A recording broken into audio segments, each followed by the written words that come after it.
오늘 우리에게 주시는 하나님의 말씀 창세기 4장 6절부터 15절까지 말씀입니다. 창세기 4장 6절부터 15절까지 말씀 저와 한 절씩 교독하시겠습니다. 여호와께서 가인에게 이르시되 내가 분하여함은 어찌 됨이뇨 안색이 변함은 어찌 됨이냐 내가 선을 행하면 어찌 낯을 들지 못하겠느냐 선을 행하지 아니하면 죄가 문에 엎드려 있느니라 죄가 너를 원하나 너는 죄를 다스릴지니라. 가인이 그의 아우 아벨에게 말하고 그들이 들에 있을 때에 가인이 그의 아우 아벨을 쳐 죽이니라. 여호와께서 가인에게 이르시되 내 아우 아벨이 어디 있느냐 그가 이르되 내가 알지 못하나이다 내가 아우를 지키는 자니이까. 이르시되 내가 무엇을 하였느냐 내 아우의 핏소리가 땅에서부터 내게 호소하느니라. 땅이 그 입을 벌려 내 손에서부터 내 아우의 피를 받았은즉 내가 땅에서 저주를 받으리니 내가 밭을 갈아도 땅이 다시는 그 효력을 내게 주지 아니할 것이요 너는 땅에서 피하며 유리하는 자가 되리라. 가인이 여호와께 아뢰되 내 죄벌이 지기가 너무 무거우니이다. 주께서 오늘 이 지면에서 나를 쫓아내시온즉 내가 주의 낯을 배웁지 못하리니 내가 땅에서 피하며 유리하는 자가 될지라. 무릇 나를 만나는 자마다 나를 죽이겠나이다. 여호와께서 그에게 이르시되 그렇지 아니하다. 가인을 죽이는 자는 벌을 7배나 받으리라 하시고 가인에게 표를 주사 그를 만나는 모든 사람에게서 죽임을 면하게 하시니라. 아멘. 왜 한 번 말해서 안 될까라는 제목으로 하나님의 말씀 선포하겠습니다. 얼마 전 유튜브에서 봤던 한 교육 전문가가 받았던 질문의 내용입니다. 그 어머니가 그 교육 전문가에게 이런 질문을 했습니다. 먼저 자기에게 일어난 에피소드를 알려줬어요. 한 5살짜리 딸이 있는데 그 딸에게 어느 날 자 이제 네가 어질러 놓은 건 네가 직접 치워야 돼 라고 말한 거예요. 네 방은 네가 치워, 네가 어질러 놓은 건 네가 직접 치워. 그렇게 얘기를 하고 나서 몇 시간 뒤에 엄마는 식탁에 앉아있고 딸은 냉장고 앞에 있었습니다. 딸, 엄마한테 냉장고에서 그 물 한 잔만 꺼내줘 이렇게 얘기하니까 딸이 이렇게 대꾸합니다. 엄마 일이니까 엄마가 알아서 해. 나보고는 내 방 내 일이니까 네가 알아서 하라며. 그렇게 말대꾸를 한 겁니다. 순간 엄마가 당황해가지고 말이 콱 막혔다는 거예요. 자, 이런 일이 몇 번 있고 나서 이제 그 전문가한테 물어보는 겁니다. 이 엄마의 질문입니다. 어떻게 해야 아이들과 말싸움에서 이길 수 있을까요? 말싸움을 하다 보니까 도저히 이기질 못하겠더라는 거예요. 자, 그거에 대한 이 교육 전문가의 답변이 걸작이었습니다. 아이들과 논리로 말싸움을 이길 생각은 하지 마세요. 왜냐하면 아이들은 논리가 없기 때문입니다. 자, 굉장히 1차원적이고 단순한 논리로, 그러니까 초등학교 들어가기 이전에 아이들 같은 경우는 소위 막무가내죠. 계속해서 말을 하다 보니까 어른들은 여기에 말려버리는 경우가 굉장히 많다고 합니다. 자, 아이들은 습관적으로 이 왜라고 하는 말을 달고 산다고 하죠. 왜? 자, 이 왜라고 하는 게 어떤 부분에서는 분명히 호기심, 그러니까 궁금하니까 왜라는 게 말을 하는 것도 있지만 어른들이 무언가를 지시하거나 혹은 하라고 했을 때 그거를 하기 싫다는 표현으로서 계속해서 왜라고 말을 하는 애들이 있다는 거예요. 일종의 말대꾸의 조금 세련된 방법 혹은 자기들만의 방법이겠죠. 그렇게 해서 그런 말대꾸가 계속 반복될 때 결국 부모는 권위를 가지고 그냥 해라고 말을 해야 된다는 겁니다. 그렇게 하지 않으면 계속해서 쓸데없는 말싸움만 일어나고 결국 아이들의 훈육에 결국 좋지 않다는 거죠. 자, 이렇게 그 부모가 자녀를 교육할 때 아이들은 크게 3가지 반응으로 나뉜다고 해요. 첫 번째로는 부모와 싸우고 화를 내는 애들입니다. 그 아이들의 속마음은 내가 부모의 권위를 인정하지 않는 거예요. 그러니까 나한테 뭐 지시하거나 명령하면 화를 내는 거죠. 두 번째로 울어버리는 애들이 있습니다. 권위를 인정하고 싶지는 않은데 내가 부모를 이기지 못한다는 걸 알고 있을 때 분해서 운다는 거예요. 귀여운데. 세 번째는 말대꾸 없이 수용하는 겁니다. 즉 권위를 인정하고 해야 되는구나, 안 하면 맞거나 혼나겠구나 해서 이렇게 수용하고 하는 애들이 있다는 거죠. 자, 우리도 어렸을 때 그랬지만 주변을 봐도 이렇게 한 번 말했을 때 바로 듣는 경우는 별로 없는 것 같아요. 다들 한 번씩 말대꾸도 하기도 하고 거절을 하기도 하고 이런저런 방법으로 반항을 하는 것이 모든 사람들의 습성이지 않을까 그런 생각이 듭니다. 문제는 그 말대꾸를 하다가 그렇게 계속해서 안에 싫어 툴툴툴 거리다가 세게 얻어맞을 때죠. 저도 입조심을 못해가지고 참 어렸을 적에 여러 가지 고초들이 있었는데 가장 기억에 남는 일 중 하나는 중학교 3학년 때였습니다. 그때 체육 시간에 어떤 이유에서는 잘 기억은 나지 않아요. 그런데 선생님이 무언가를 말씀하셨을 때 제가 약간 좀 시시껄렁하게 이랬던 것 같아요. 그때 선생님이 정말 머리끝까지 요즘 말로 소위 삔또가 도셔가지고 저보다 키가 그때 제 중학교 3학년 때 저보다 살짝 작았던 선생님이셨는데 발 차이가 제 얼굴로 날라왔어요. 와, 그때 운동장 이 끝에서 저 끝까지 얻어맞았습니다. 몇십 대를 맞았는지 기억도 안 날 정도로 정말 많이 맞았습니다. 그분이 막 주먹과 손과 발을 다 사용해서 온 몸을 다해서 저를 때리셨어요. 근데 신기한 거는 이분이 얼마나 저를 잘 때리셨는지 피 한 방울 나지 않았어요. 그렇게 집중적인 타격을 가하시면서도 세상에 멍자국 하나 안 나게 발로 얼굴을 쳐내가지고 그 매질의 달인이셨는데 그때 그렇게 온팡지게 얻어맞고 나서 온몸으로 깨달았습니다. 아, 어른 앞에서는 말 조심하자. 우리가 미성년자일 때는 이렇게 어떻게 보면 개인 사적인 영역에서 끝날 수 있어요. 근데 성인이 돼서도 하지 말라는 거 계속하고 하지 말라는 거 말 안 들으면 어떻게 되겠습니까? 그때는 사적 제재가 아니라 공권력이 여러분을 찾아오겠죠. 그때는 경찰 앞에 가게 될 겁니다. 하지 말라는 짓 계속하는 사람들. 근데 이런 사람들 정말 많죠. 우리가 여기서 좀만 가보면은 이제 천안에도 저희 경마장이 있지 않습니까? 오늘도 경마가 열리고 있을 겁니다. 거기서 거의 스크린이지만 가보면은 인생을 거기에 바친 사람들이 얼마나 많나요? 주변에서 다들 말했을 겁니다. 너 그러다 망한다. 그렇게 하지 마라. 그렇게 하지 마라. 정신 못 차리죠. 정말로 도박에 중독된 사람들은 이 손을 자르고 나서 발가락으로 도박 친다고 하지 않습니까? 그렇게 인생이 완전히 망가질 때까지 말을 듣지 않은 사람들이 있습니다. 그래서 하나님께서는 우리의 인생이 거기까지 가지 않도록 우리가 계속해서 말을 듣지 않을 때 한 대 세게 퍽 하고 때리세요. 그것은 우리가 못돼 먹었거나 꼴 보기 싫어서가 아니라 우리를 사랑하시기 때문이라고 히브리서 기자는 다음과 같이 말하고 있습니다. 히브리서 12장 5절부터 8절까지를 제가 읽겠습니다. 또 아들들에게 권한 것 같이 너희에게 권면하신 말씀도 잊었도다. 일러스되 내 아들아 주의 징계하심을 경히 여기지 말며 그에게 꾸지람을 받을 때에 낙심하지 말라. 주께서 그 사랑하시는 자를 징계하시고 그가 받아들이시는 아들마다 채찍질하심이라 하였으니 너희가 참음은 징계를 받기 위함이라. 하나님이 아들과 같이 너희를 대우하시나니 어찌 아버지가 징계하지 않는 아들이 있으리요. 징계는 다 받는 것이거늘 너희에게 없으면 사생자요 친아들이 아니니라. 아멘.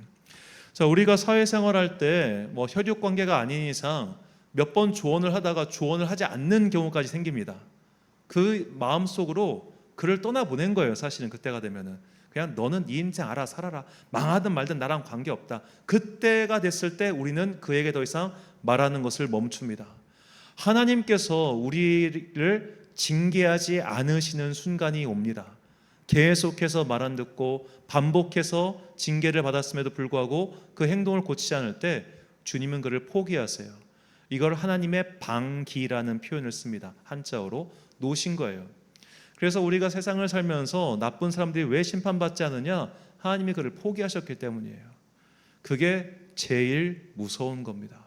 그래서 주님께서 말씀하실 때 듣고 때리실 때 들으면 우리의 인생이 완전히 망하는 저 처참한 지경까지 가지 않는다는 것이죠. 자, 이 하나님의 교육, 하나님께서 우리를 가르치시는 이 단계에 대해서 오늘 본문이 참 잘 설명해 주고 있습니다. 그러니까 오늘 하나님께서 가인에게 하시는 이 징계의 방법, 훈육의 방법은 사실상 우리 모든 인간에게 하시는 방법과 똑같다는 것, 이것으로 우리가 이 본문을 보면 좋겠어요. 이 본문의 사건은 우리가 너무 잘 알고 있죠. 하나님께서 아벨의 제사는 받으시고 가인의 제사는 받지 않으셨습니다. 이에 대해서 가인이 크게 분개해서 결국 아벨을 살해하는 이야기죠. 이 과정 속에서 하나님께서는 가인에게 두 번 말씀하십니다. 먼저 본문 6절과 7절 말씀. 여호와께서 가인에게 이르시되 내가 분하여 함은 어찌 됨이며 안색이 변함은 어찌 됨이냐. 내가 선을 행하면 어찌 낯을 들지 못하겠느냐. 선을 행하지 아니하면 죄가 문에 엎드려 있느니라. 죄가 너를 원하나 너는 죄를 다스릴지니라. 아멘. 자, 이 말씀은 아직 가인이 아벨을 살해하기 전입니다. 그리고 사건의 순서상 제물을 바쳤으나 받지 않으신 후의 일이죠.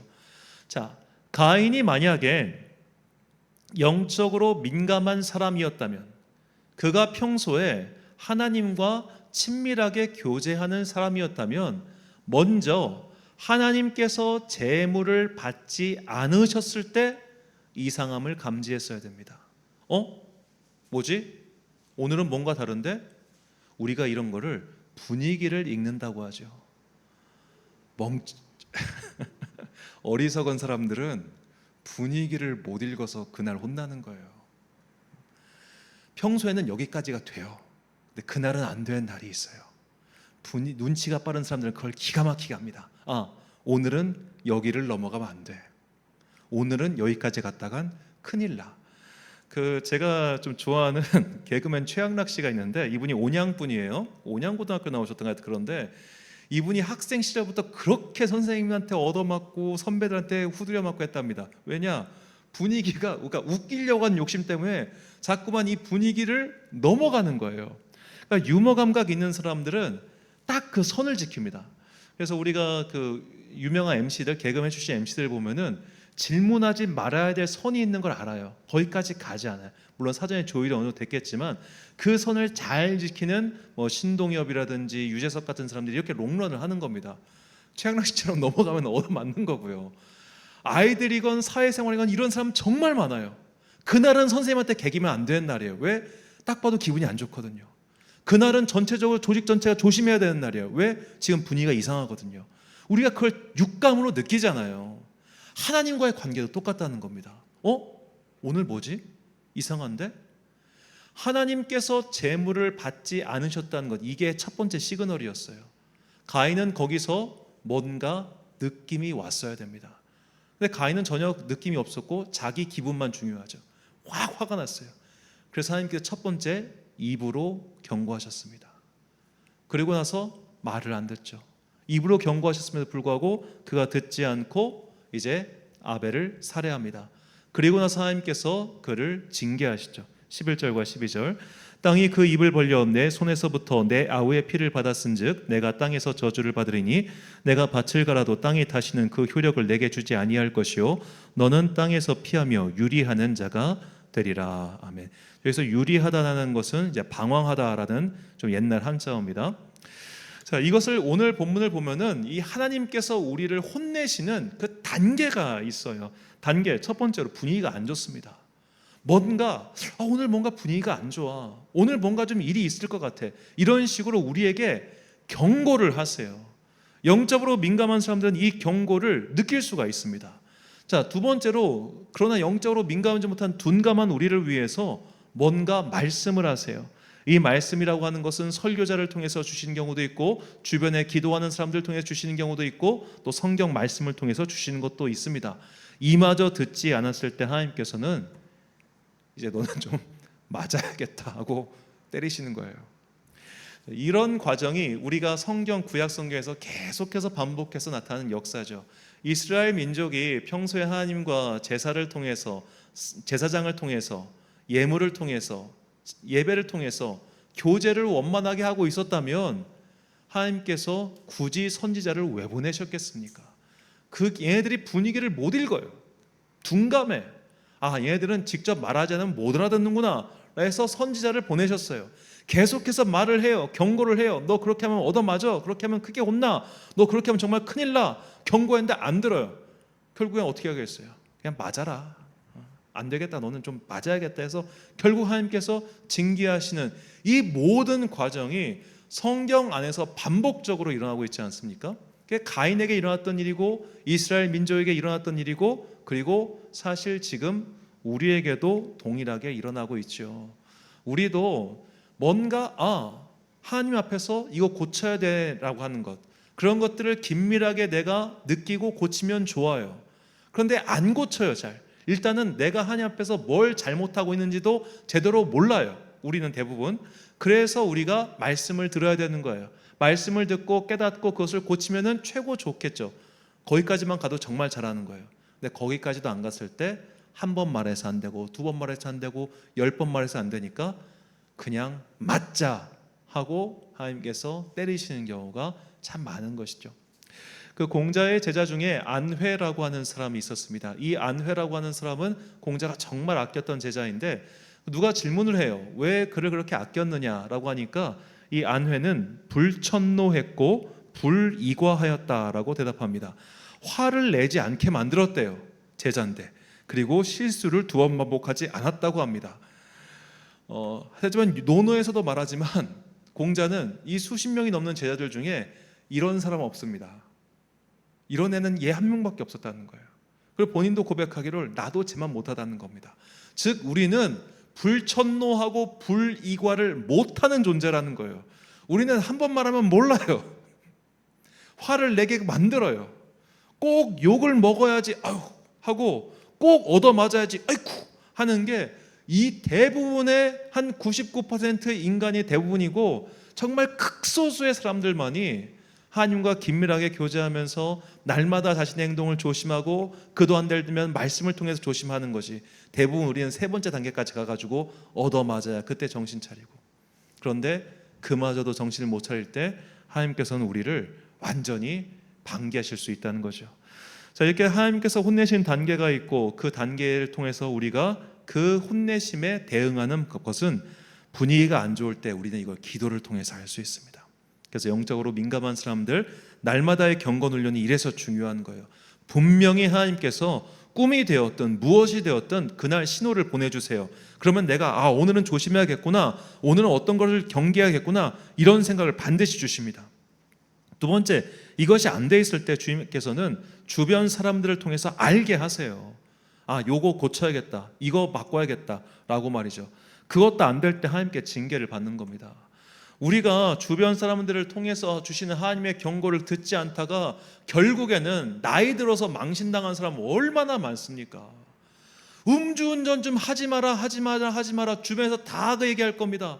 결국에는 걸려가지고 얼마 전에 보니까 또 여기서 또 약간 도망치려고 하다가 슬갱이 걸린 사람도 제가 얼핏 본 것 같은데, 와 보자마자 급하게 유턴하고 뭐하고, 그게 뭐예요? 얼마나 추하고 쪽팔리는 일입니까? 요새는 더구나 CCTV 다 찍히는데 금방 합니다 주변이.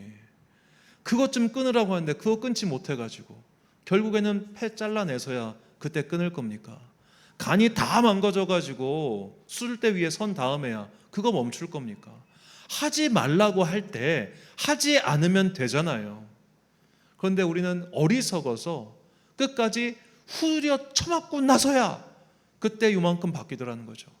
그러면 왜 우리는 이렇게 얻어맞고 나서야 바뀔까요? 왜 우리는 이렇게 경고하시고 경고하시고 경고하시는데 듣지 않고 이렇게 끝까지 안 바뀌려고 할까요?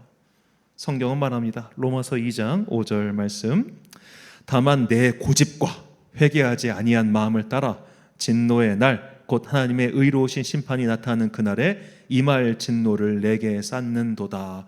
아멘.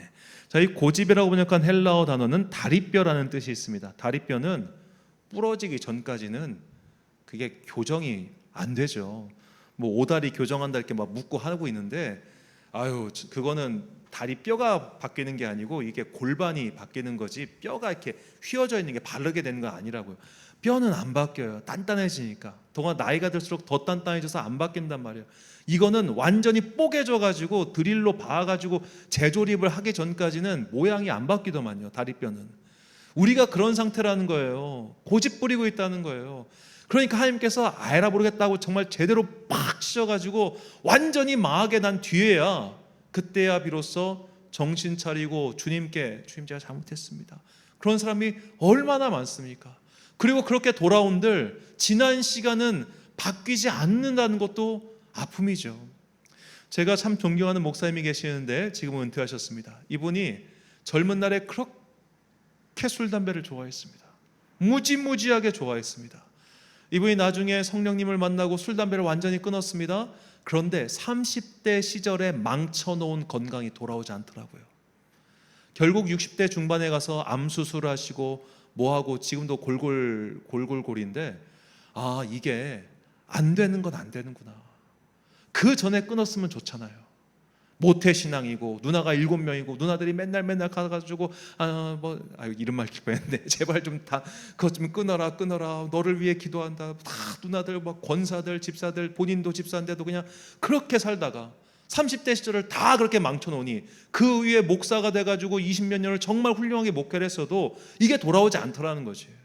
하나님께서 이렇게 우리를 사랑하셔서, 물론 그분은 건강은 잃었지만 구원은 얻었잖아요. 거기까지 되면 다행이지만 그 전에, 얻어맞기 전에 고집 부리지 말고 우리가 주님의 말씀에 순종할 수 있다면 훨씬 더 지혜롭고 편한 길, 정말로 시온의 대로와 같은 인생을 살지 않겠습니까? 고집, 그 쓸데없는 고집을 부리면 부릴수록 우리는 하나님의 진노의 마일리지를 쌓아놓는 거예요. 마치 계속 쓸데없이 말대꾸하고 하다가 정말 누구 입에서 쌍욕이 튀어나오고 막 정말 거친 말이 튀어나올 때까지, 결국 얻어쳐 맞을 때까지 하는 그 어리석은 행동을 우리가 신앙생활에서 반복한다면 우리 또한 정말 인생의 한 페이지를 참 후회하며 보내게 될 것입니다. 무엇보다 가장 쪽팔린 건 하나님께서 진짜 말 안 들으면 매달아 놓으세요.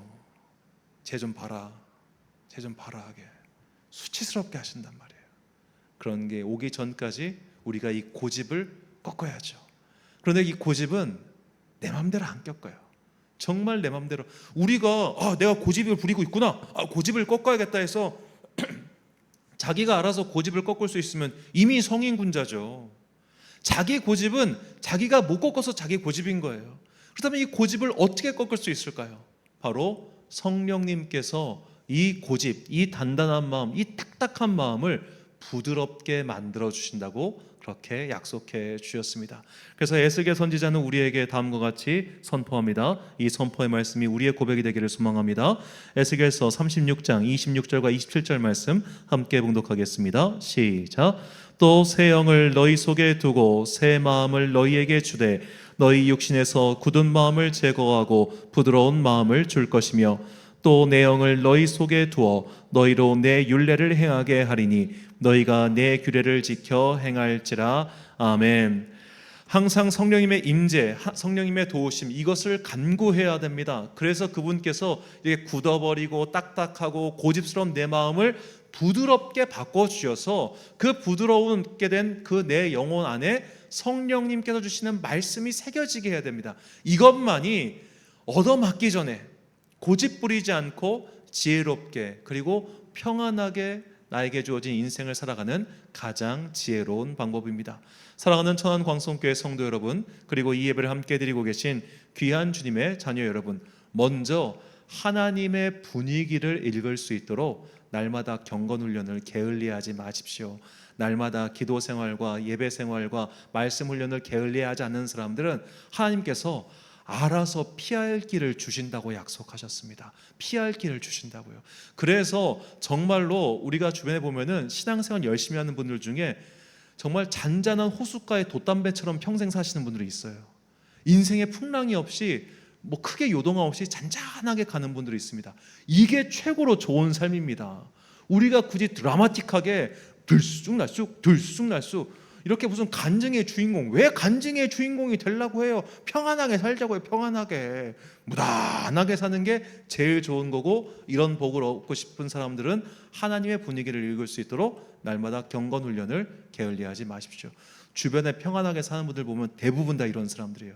날마다 기도 게을리하지 않는 사람들. 두 번째로, 그럼에도 불구하고 우리가 완악스럽고 고집스러운 면이 있어서 하나님께서 경고의 말씀을 주실 때가 있습니다. 그 말씀이 잘 새겨질 수 있도록 부드러운 마음을 구하십시오. 그리고 정말 그런 일이 오지 않으면 좋겠지만 주님께서 우리를 치실 때가 있습니다. 징계하실 때가 있습니다. 그러면 고쳐요. 그때는 고쳐야 될 때예요. 그때는 떠나야 될 때예요. 그때는 멈춰야 될 때예요. 그것이 무엇이 됐든 간에 주님께서 우리를 징계하시는 그날이 온다면 아프겠지만 그걸 맞으면서 내가 이것을 고쳐야만 살 수 있구나, 그렇게 생각하시고 그렇게 하나님의 여러 가지 단계 훈육, 이런 것들을 잘 받아들임으로써 우리의 인생과 우리의 삶을 아름답게 엮어가는 그런 주님의 귀한 자들 되시기를 주님의 이름으로 축원합니다. 우리 찬양 하나님의 음성을 듣고자 기도하면 찬양 올리신 후에 기도와 축도로 예배를 마치겠습니다.